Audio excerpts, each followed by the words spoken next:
Hello everyone, I am making today braised beef and onions in my slow cooker, but one of which is a Skinny Mixers recipe. And one of the things they suggested is that you put cheesy herb dumplings on top. So I'm going to make the cheesy herb dumplings. I did, so hopefully this isn't too bad. I did have one of these really cool little fancy little things to try and make it easy for me to record and do all that sort of stuff. And now it's sitting on flour and cheese. So I'll go ahead and start. So what the recipe says, so I've got we need to add parsley, rosemary. Now I didn't go to the shops and buy fresh parsley, so we just have to guess with this one because it's like a handful of parsley. So I got some parsley, we've got some rosemary,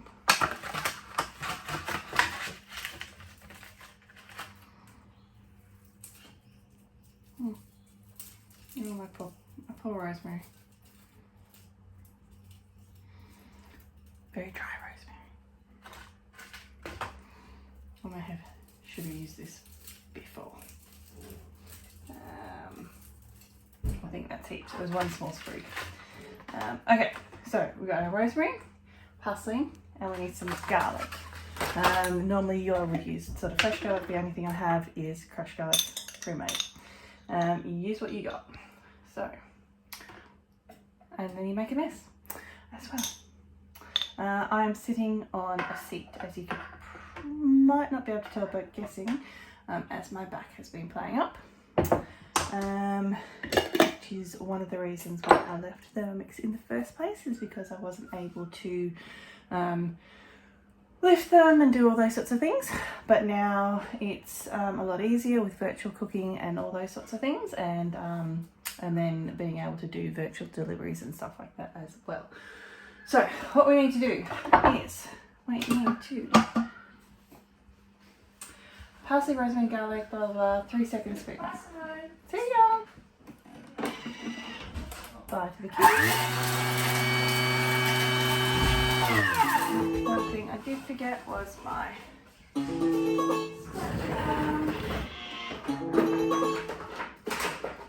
you have 20 spatulas and then you can't find any of them.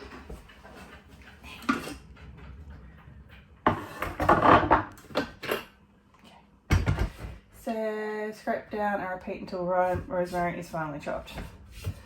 I think that's going to take a little while. That's my rosemary, it's not finely chopped. Let's try that again.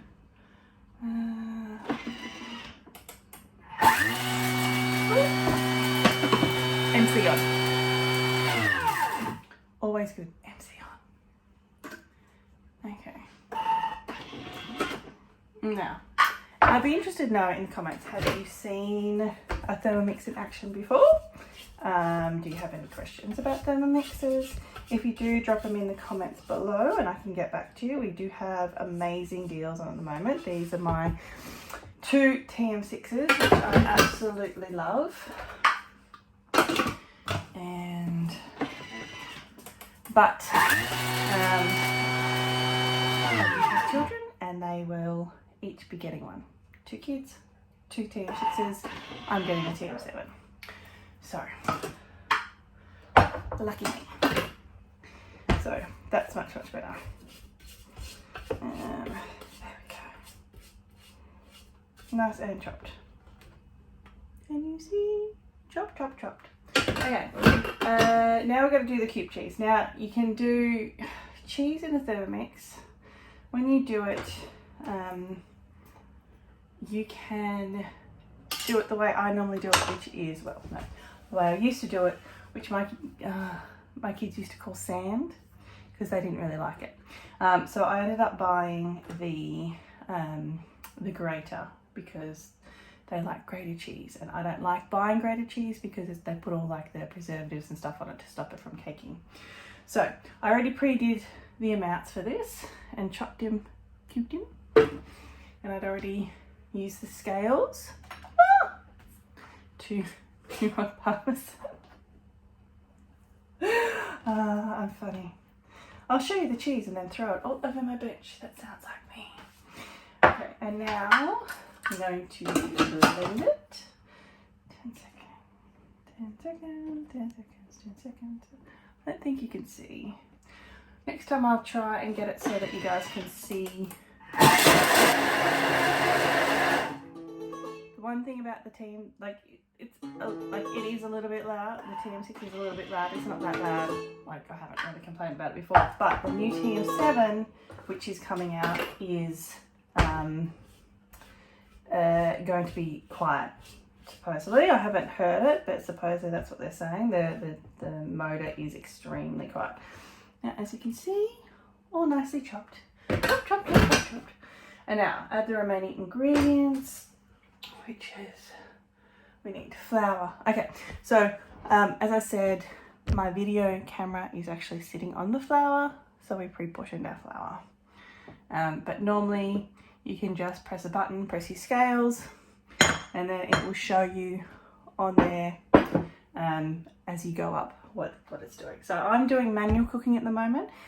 Cook I Do is incredible. It has so many options, and you can do, oh, I forgot the milk, 1 second.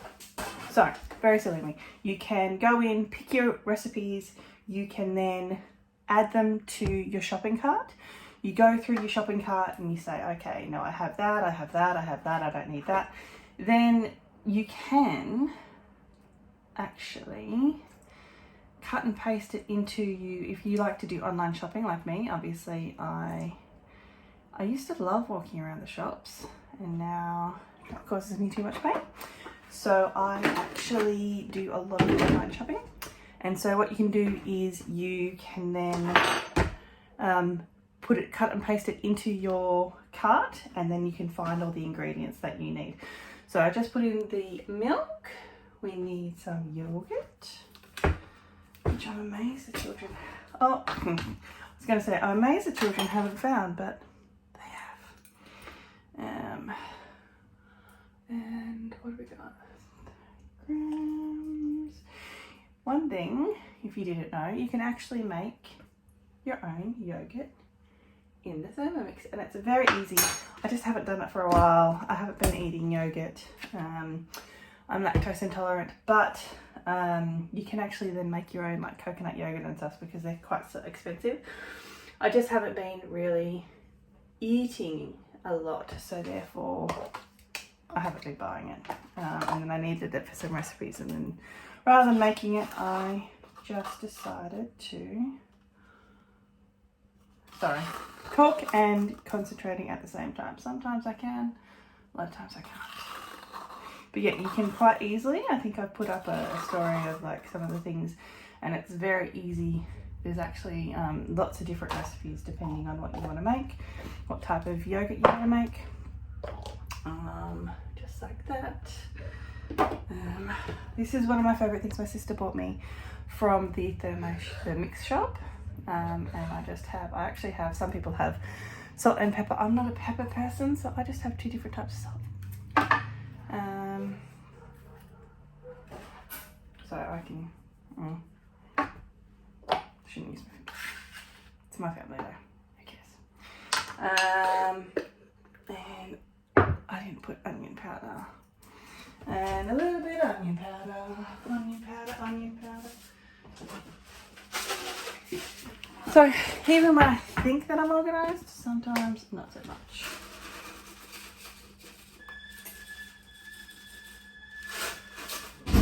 Okie dokie.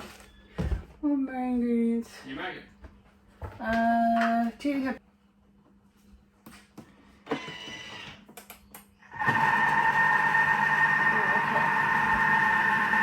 So that's going to make my dumplings, and then I'm going to roll it into balls, and then I am going to put them on top of my stew.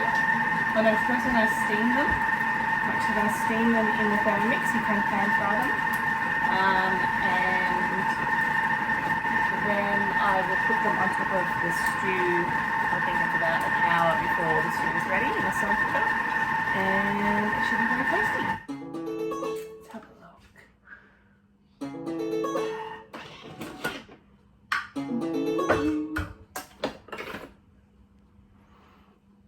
And there we go, all done. So, so this one, did it all just come out? So I emptied it out and some of it was left. So move the little blades and get a bit more. And that's all that. So yeah, so I will make the dumplings and then I will steam them, and then I will and I'll come back and show you when I'm steaming them. Okay. Okay, so I have made the, I don't want to move it, made the little dumplings. We're going to go, there's some water in the bowl. We're going to put them in the varoma with the lid on top, and we are going to steam these for 30 minutes. So just going to do that. So it goes up in your increments. Steam for 30 minutes. So, and then I will need to turn my little fan on, which I had off because it's loud. So, I will come back in half an hour and show you what they look like. Okay,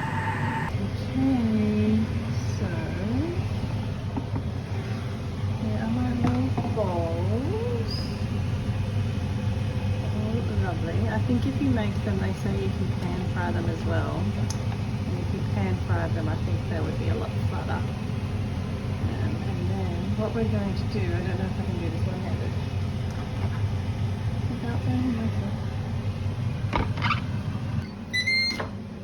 We have our all pretty on top. And let's keep cooking. Okay, I'm going to clean the bowl, because who wants to have to clean it yourself? So we go across, press play clean, and we go to universal and let it do its thing. Clean, baby, clean.